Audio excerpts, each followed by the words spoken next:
Hi, this is O.C. Ferrell. We're back for week 2 of the Business Ethics Certificate course. We're off to a great start and we have a lot of diversity in the class. It was great looking at your bios and your interest. And I think we're going to be able to achieve most of your objectives. We definitely are going to give you a lot of tools for teaching business ethics, but we're going to continue to explore what are the important things to cover. If there's any controversy that exists today, is how should you approach a business ethics course? What are the most important topics to cover? Because it's impossible to cover everything. And we do have a lot of challenges out there because of the differences of opinion. And throughout this course, we hopefully will provide a balanced approach so that you could actually pick and choose how you want to teach your course.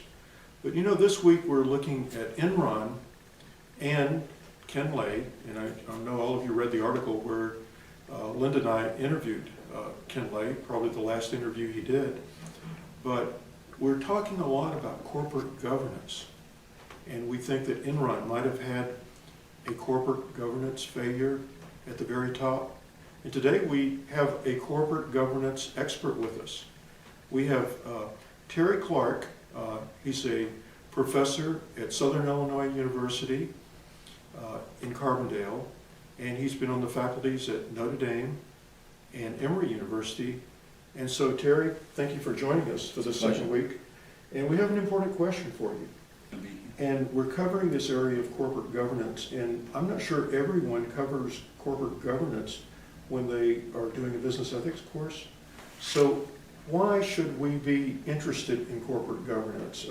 What role could it play in determining the ethical culture and climate of an organization and the type of thing it could prevent an Enron? Okay, that's a good question.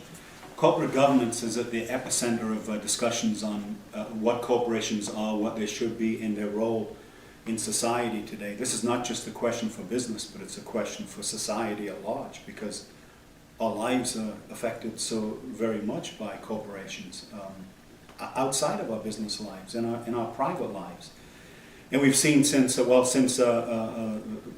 collapsed and then the 2008 meltdown, that what happens in the C-suite, in the top of corporations, affects all of our lives. And when they make mistakes of judgment, when there are ethical lapses, it's not just something, not just a country club, backroom deal kind of thing, but it affects all of us.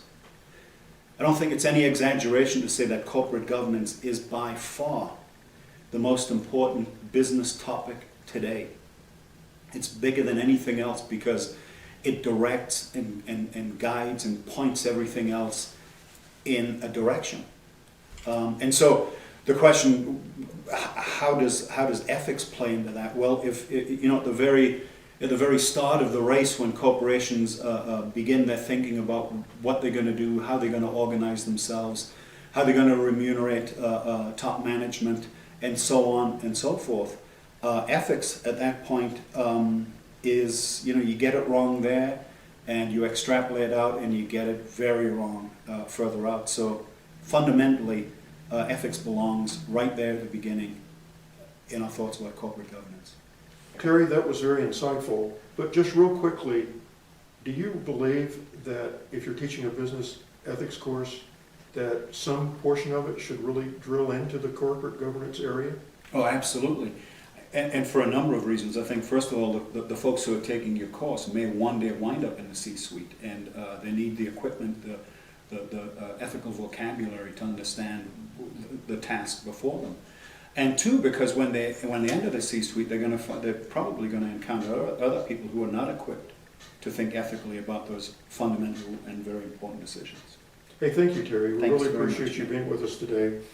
And we look forward to everything we're going to be doing in the rest of the term. And we're off to a great start. Be sure to feel free to communicate with us if you have any concerns about any aspects of the course. Anyway, we'll see you next week.